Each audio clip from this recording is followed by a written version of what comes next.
தமிழக வெற்றி கழக தொண்டர்களுக்கு உருக்கமான பதிவை வெளியிட்ட விஜய். மக்களை திசை திருப்ப பல கட்சிகள் பல அவதூறுகளை பரப்பலாம் அப்படிங்கிற மாதிரி சொன்ன விஜய். வேற என்னதெல்லாம் இந்த கடிதத்தில் விஜய் சொல்லியிருக்கிறாரு, இதெல்லாம் பத்தி தான் ஃபுல் டீட்டெயில்டா நம்ம இந்த வீடியோல பார்க்க போறோம். நான் உங்க ஜெசோனா. இந்த வீடியோக்குள்ள போறதுக்கு முன்னாடி இந்த வீடியோ பத்தின கருத்து ஏதாவது உங்களுக்கு இருந்துச்சுன்னா தாராளமா கமெண்ட்ல சொல்லுங்க. ஏன்னா உங்களுடைய கமெண்ட்டை பார்த்துட்டு தான் நாங்க நெக்ஸ்ட் வீடியோ இன்னும் பெஸ்டா எடுக்கிறதுக்கு ரொம்பவே யூஸ்ஃபுல்லா இருக்கும்.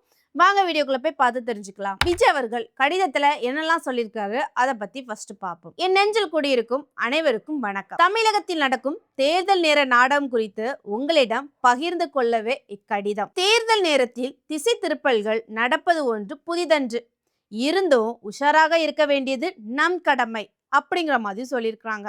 அடுத்ததாட்ட திசை திருப்பும் முதலீட்டு கழகம் பல்வேறு வழிகளின் மக்களை குழப்பதற்காக முயற்சிகளில் ஈடுபடுகிறது அப்படிங்கிற மாதிரி சொல்லியிருக்காங்க விஜய். அதாவது விஜய் அவர்கள் யாரை சொல்ல வராங்க அப்படின்னு பார்த்தீங்கன்னா, எப்பவுமே தேர்தல் பிரச்சாரத்தில் வந்து சொல்லுவாங்க ரெண்டு பேர்த்துக்கிடையே தான் போட்டியே.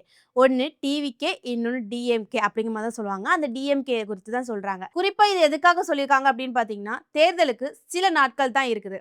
டிஎம்கே வந்து டிவிகேக்கு யாரும் ஓட்டு போடக்கூடாது அப்படிங்கிற மாதிரி மக்களை திசை திருப்பிடக்கூடாது ஒரு எண்ணத்துக்காக தான் இந்த கடிதம் விஜய் அவர்கள் எழுதியிருக்கிறாங்க. மேலும் இந்த கடிதத்துல வேற என்னென்னலாம் சொல்லியிருக்காங்க அப்படிங்கிற மாதிரி பார்த்தோம்னா, தந்தை பெரியாரும் பெருந்தலைவர் காமராஜரும் பேரறிஞர் அண்ணாவும் விதைத்த நல்லிணக்கம் பேசும் சமூக நீதி விதைகள் ஆழமாய் வேரூன்றி மாபெரும் மதசார்பற்ற மண் இது. இத்தகைய நம் தமிழ்நாட்டு மண்ணில் என்றைக்கும் பாசிச சக்திகள் வேரூன்ற மட்டுமன்று காலூன்றவே இயலாது.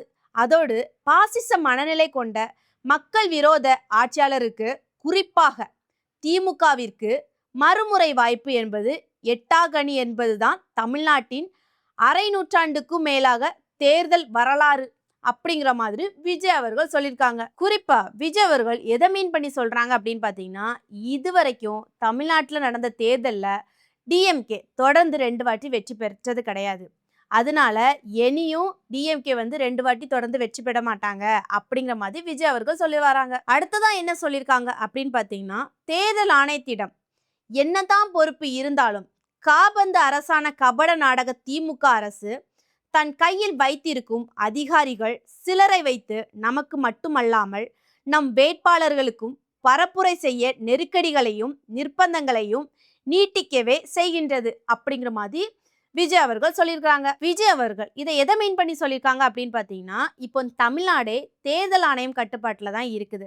அப்படி இருந்தும் இந்த திமுக அரசு என்ன பண்றாங்க அப்படின்னு பார்த்தீங்கன்னா, சில உயர் அதிகாரிகளை கைக்குள்ள போட்டு டிவிகே தலைவர் விஜய் அவர்களுடைய பிரச்சாரத்துக்கு தடை விதிப்பதும், அவருடைய வேட்பாளர் பிரச்சாரத்துக்கு தடை விதிப்பதும், இந்த மாதிரி திமுக அரசு செயல்பட்டுட்டு தான் வருது அப்படிங்கிற மாதிரி விஜய் அவர்கள் இதுல குத்தி காட்டியிருக்காங்க. அடுத்தால விஜய் அவர்கள் என்ன சொல்லியிருக்காங்க அப்படின்னு பார்த்தீங்கன்னா, கடைசி நேரம் வரை காத்திருக்க செய்து அனுமதி கடிதத்தை தாமதமாக அளித்து நமக்காக பிரச்சார முன்னேற்பாடுகளை செய்ய விடாமல் நெருக்கடி தருவது, கடைசி நேரத்தின் தாவேக்காவின் பரப்புரைக்கான அனுமதியை ரத்து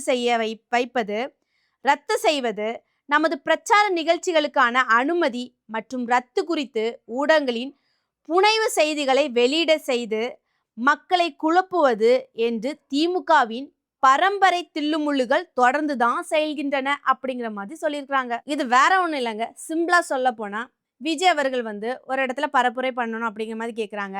அதுக்கு வந்து இந்த இடத்துல நீங்கள் பண்ணக்கூடாது அப்படிங்கிற மாதிரி ரத்து பண்ணுறாங்க.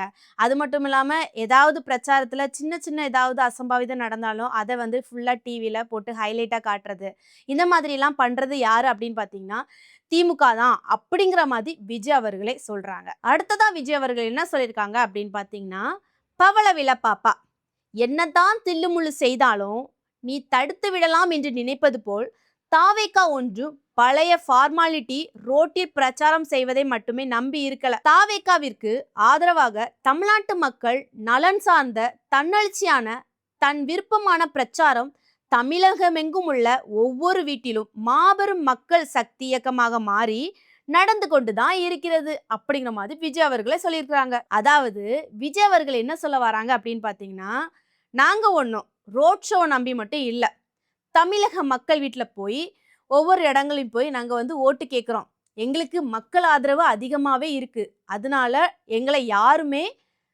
வீழ்த்த முடியாது அப்படிங்கிற மாதிரி விஜய் அவர்களே சொல்லியிருக்கிறாங்க. அடுத்ததான் விஜய் அவர்கள் என்ன சொல்லியிருக்காங்க அப்படின்னு பார்த்தீங்கன்னா, தாவேகாவின் வெற்றியை தடுத்து விடலாம் என்றுதான் என்ற அகந்தையில் இருக்கும் ஆதாய அரசியல் சூதாடும் அனுபவசாலிகள் அனைவரும் மக்கள் ஒரு அமைதி புரட்சிக்காக தயாரானதாக மறந்துவிட்டு ஆடுகின்றனர். இந்த ஆட்டமெல்லாம் வருகிற ஏப்ரல் 21 வரைதான். ஏப்ரல் 23 அன்றே ஊழல் சக்திகள் மட்டுமல்லாது மற்றும் பலருடன் பாசிச சக்திகளும் விசில் புயலில் வீழ்த்துவது உறுதி அப்படிங்கிற மாதிரி விஜய் அவர்களே சொல்லியிருக்கிறாங்க. விஜய் அவர்கள் என்ன சொல்ல வராங்க அப்படின்னு பார்த்தீங்கன்னா, நீங்க என்னதான் பண்ணாலும் என்ன பேசினாலும் எல்லாமே ஏப்ரல் 21 வரைக்கும் தான். ஏப்ரல் 23 மக்கள் எல்லாருமே விசில் சின்னத்துக்கு தான் ஓட்டு போடுவாங்க அப்படிங்கிற மாதிரி விஜய் அவர்களே சொல்லியிருக்கிறாங்க. அடுத்ததா விஜய் அவர்கள் என்ன சொல்லியிருக்காங்க அப்படின்னு பார்த்தீங்கன்னா, லிமிட்டேஷன் இல்லாமல் அராஜகத்தை ஊழலையும் செய்து லிமிட்டேஷன் இல்லாமல் பொய் வாக்குறுதிகள் தந்து மக்களை ஏமாற்றும் லிமிடெட் கம்பெனி திமுகவை இந்த தேர்தல் ஆட்சிக்கு வரவிடாமல் லிமிட் செய்து மக்கள் வீட்டுக்கு அனுப்ப போவது உறுதி அப்படிங்கிற மாதிரி விஜய் அவர்களே சொல்லியிருக்கிறாங்க. அதாவது விஜய் அவர்கள் இதுல என்ன சொல்ல வராங்க அப்படின்னு பாத்தீங்கன்னா, திமுக அரசு இதுவரைக்கும் மக்கள்கிட்ட என்னெல்லாம் ஊழல் பண்ணி நான் பொய் வாக்குறுதி கொடுத்து இந்த மாதிரிலாம் பண்ணிட்டு இருந்தீங்களா, இனி மக்கள் உங்களுடைய பொய் வாக்குறுதிகளை நம்ப மாட்டாங்க, எல்லாமே லிமிட்ல வச்சிருப்பாங்க, கண்டிப்பா உங்க வீட்டுக்கு அனுப்பிடுவாங்க, அதாவது நீங்க தேர்தலில் மொத்தமா தோத்துருவீங்க அப்படிங்கிற மாதிரி விஜய் அவர்கள் சொல்ல வராங்க. கடைசியா விஜய் அவர்கள் என்ன சொல்லியிருக்காங்க அப்படின்னு பாத்தீங்கன்னா, மக்களே இந்த வேடதாரிகளை நம்பாமல் விழிப்புடன் இருப்போம், வெல்வோம், வாகை சூடுவோம், வரலாறு படைப்போம் அப்படிங்கிற மாதிரி விஜய் அவர்கள் சொல்லி இந்த கடிதத்தை முடிச்சுக்கிட்டாங்க. விஜய் அவர்களோட இந்த பதிவை குறித்து என்னுடைய கருத்து என்ன அப்படின்னு பார்த்தீங்கன்னா, தேர்தல் ஏப்ரல் 23 அதனால தேர்தல் நடக்கிறதுக்கு இன்னும் சில நாட்கள் தான் இருக்குது. அது மட்டும் இல்லாம ஏப்ரல் 21 பிரச்சாரம் எல்லாருமே ஸ்டாப் பண்ணுவாங்க. அதாவது ஏப்ரல் 21 மாலை 5 மணிக்கு அதோட பிரச்சாரம் யாருமே இனி பண்ண மாட்டாங்க. சரியா? இப்போ இது வரைக்குமே விஜய் அவர்களுக்கு நிறைய ஆதரவுகள் கொடுத்துட்டு தான் இருக்கிறாங்க, மக்கள் ஆதரவு. சரியா?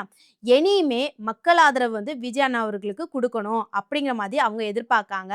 அதனால குறிப்பா தேர்தல் நடக்கிறதுக்கு இன்னும் சில நாட்கள் இருக்கிறதுனால இனி யாராவது டிவிக்கே சார்ந்து இல்லைன்னா விஜய் அவர்களை பத்தி ஏதாவது அவதூறுகள் பத்தி ஏதாவது வீடியோஸ் ஏதாவது போட்டாங்கன்னா இதை நம்பாதீங்க. இது எதுக்காகனா டிவிக்கேவை வீழ்த்ததுக்காக வேற ஏதாவது சதிகள் பண்றதுக்கு அதிக வாய்ப்பு இருக்குது. அப்படி ஏதாவது இருந்துச்சுன்னா நீங்க நம்பாதீங்க, டிவிக்கேக்கு ஓட்டு போடுங்க, எங்களை ஜெயிக்க வைங்க அப்படிங்கிற மாதிரி இந்த பதிவு மூலமா விஜய் அவர்கள் சொல்ல வராங்க. சரி, இந்த வீடியோ பார்க்குற நீங்க விஜய் அவர்கள் இந்த மாதிரி ஒரு உருக்கமா ஒரு பதிவு ஒன்று வெளியிட்டிருக்காங்களா, இதை பத்தி உங்களுடைய கருத்தை கமெண்ட்ல சொல்லுங்க. நெக்ஸ்ட் ஒரு வீடியோல சந்திக்கிறேன். பாய்.